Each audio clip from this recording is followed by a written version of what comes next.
Brazilian লিগে ম্যাচের ৪ মিনিটেই নেইমারের গোলে এগিয়ে যায় সান্তোস। তবে ম্যাচটি হয়নি জেতা, সমর্থকদের তাতেও নেই কোনো হতাশা। নেইমারের গোলই যে এই ম্যাচের সবচেয়ে বড় আলোচ্য বিষয়।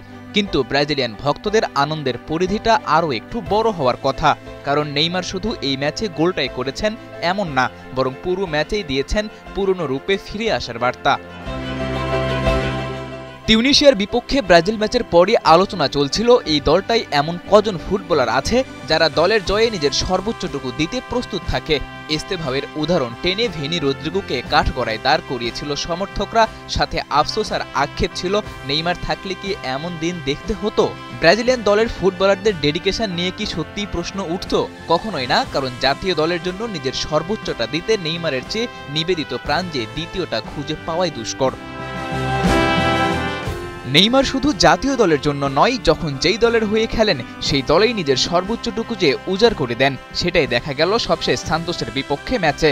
গোল করার খবর তো সবারই জানা, কিন্তু যা আড়াল হয়ে গেছে তা হলো পুরো ম্যাচে নেইমার একাই প্রতিপক্ষের পোস্টে শট নিয়েছেন ৬ বার, ক্লিয়ারেন্স আর শট ব্লকিংয়েও দেখিয়েছেন মুনশিয়ানা।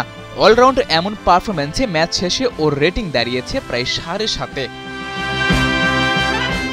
রেটিং কিংবা গোল দিয়ে তো আর নেইমারকে জাজ করা সম্ভব নয়, ব্রাজিলিয়ান সমর্থকরা করেও না তেমনটা। তবে কোচ আনচেলত্তির কাছে তো নিজেকে প্রমাণ করতে হবে, সেই লক্ষ্যেই হয়তো নেইমার খেললেন পুরো ৯০ মিনিট। মাঠের এক প্রান্ত থেকে আরেক প্রান্ত দৌড়ে করেছেন ট্যাকেল, নিজে হয়েছেন ফাউলের শিকার। আনচেলত্তির নজর কাড়ার জন্য সম্ভাব্য যা যা করা দরকার তা সবটুকুই হয়তো করতে প্রস্তুত ব্রাজিলিয়ান নাম্বার ১০। দীর্ঘ বিরতির পর ক্লাব ফুটবলে সান্তোসের জার্সিতে কয়েক ম্যাচ ধরেই নিয়মিত খেলছেন নেইমার। তবে ইনজুরি থেকে ফেরার পর এবারই প্রথম করলেন এমন পারফরম্যান্স। বিশ্বকাপের কয়েক মাস আগে নেইমারের এই ফিরে আসাটা যে কোনো ব্রাজিলিয়ান সমর্থকের কাছে ঈদের আনন্দের চেয়ে খুব কম কিছু নয়। সাদাতুর রাফি, ৭১।